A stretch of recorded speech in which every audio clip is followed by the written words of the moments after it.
2, 3, 4.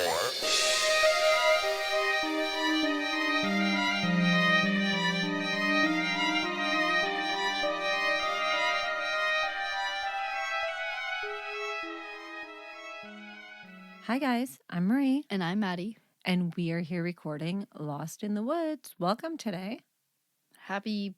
Well, you'll see this on a Monday, but it's a Sunday. It's a Sunday for us, but you will see it on a Monday unless you are a Patreon, and then you will see it early. So happy weekend, early week, whatever you're on. Whenever this airs. Yeah.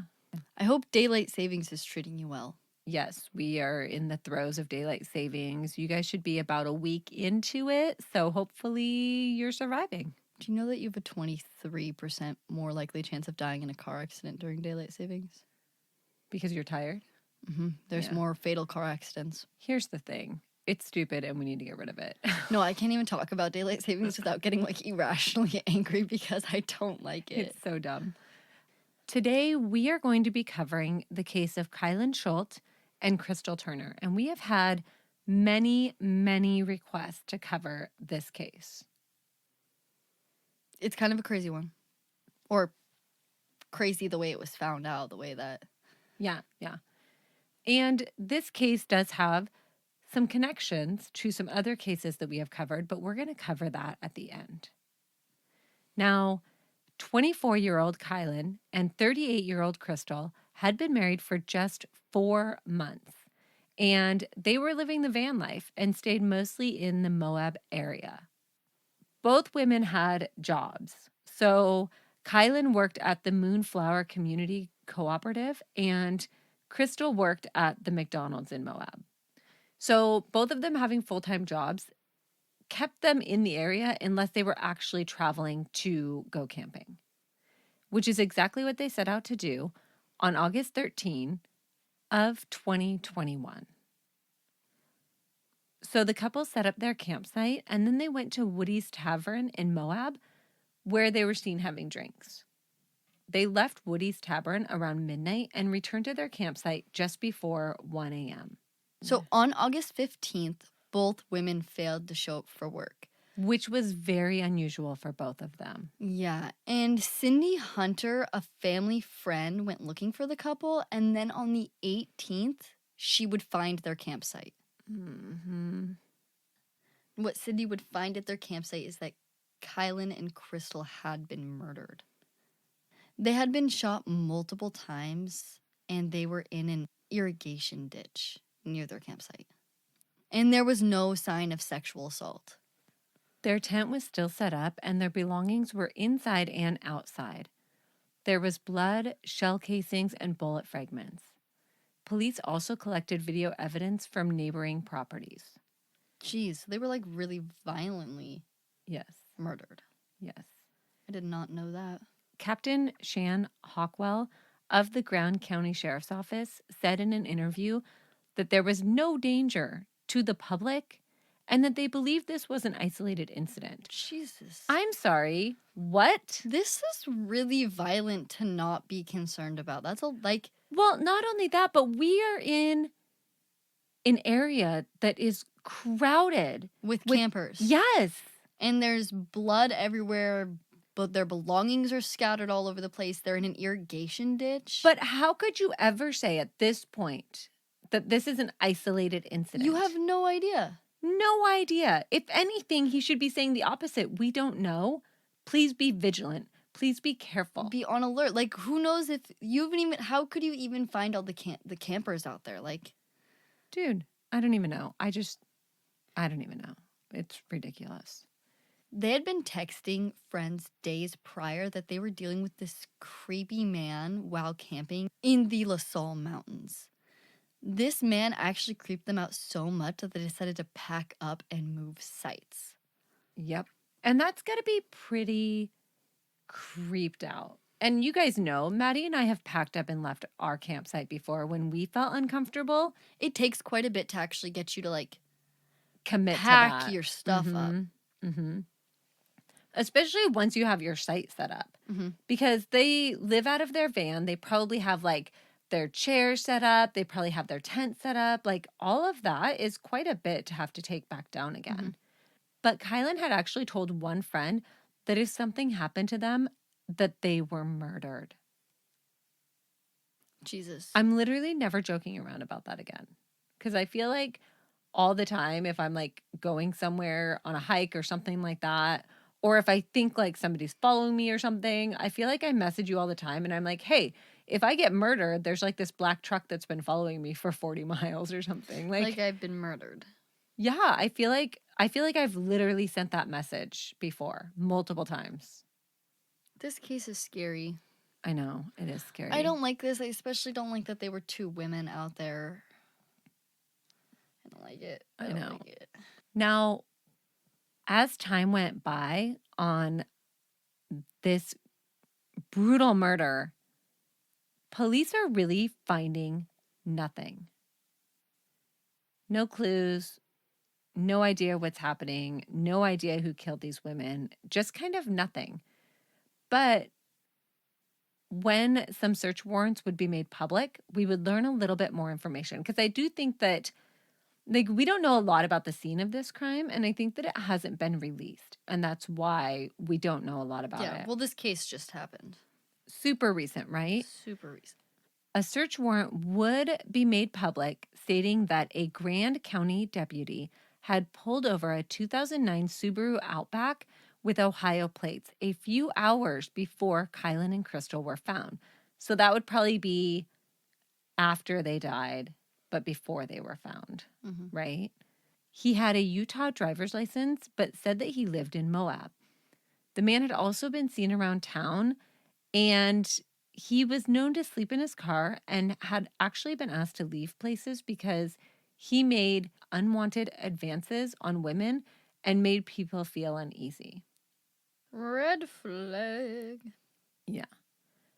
The police officer that pulled him over said that he was acting oddly for someone who was pulled over for speeding, which is what he was actually stopped for.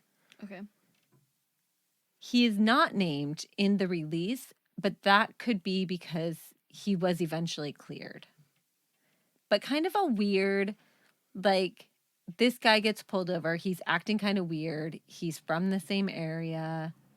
When brought in for questioning, he stared vacantly and answered in a non-committal way.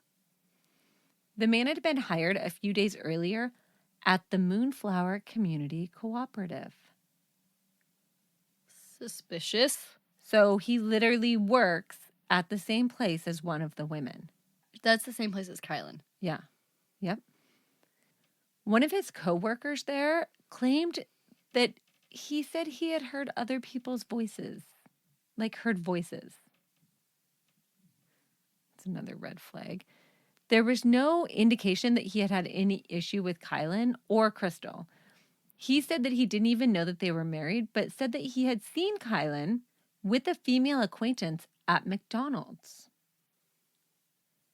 which, remember, is where Crystal works. Now, the couple had often parked their van in the lot at McDonald's, and they were known to sleep there from time to time. There's kind of a lot of connections with this guy that are making me uncomfortable. Yeah. So this man, who we still don't know his name, had no alibi for the night that the women were murdered. But he also refused to let police search his van. And Suspicious? Yeah, and when officers went to check the location of the site where he had been camping, they found 2 blankets and a bloody jacket. How is this man innocent? I'm sorry. Okay, wait a second. This is seeming really, really suspicious to me. And this campsite where he was sleeping was on the route that Kylen and Crystal would have taken to get to their campsite. Okay, so, lock him up. Where is he? Why is he not? So police were able to clear him, and authorities would later announce that the items with blood on them at the site had nothing to do with Kylen and Crystal. So I don't know if that means that they like cleared him, but he does not seem to be a person of interest at this time. Too many coincidences. Way too many coincidences. So many coincidences. I don't like it. I really don't either. I feel like you're suspicious. Sir, I'm sorry. Guilty by association. So in a second search warrant, a phone number registered with AT&T was requested. It says a single Samsung cell phone was recovered at the scene and is currently in evidence. No other cell phones were found, even though the pair was known to use another phone number. Right. So to me, this is a search warrant probably for the phone records of the phone that they found at the scene, campsite. yeah. Right. And the couple was known to text from a number or a cell phone that they did not find at the scene. So they don't know if that was one of their phones, if that had been a temporary phone. They at this point don't know that. Okay.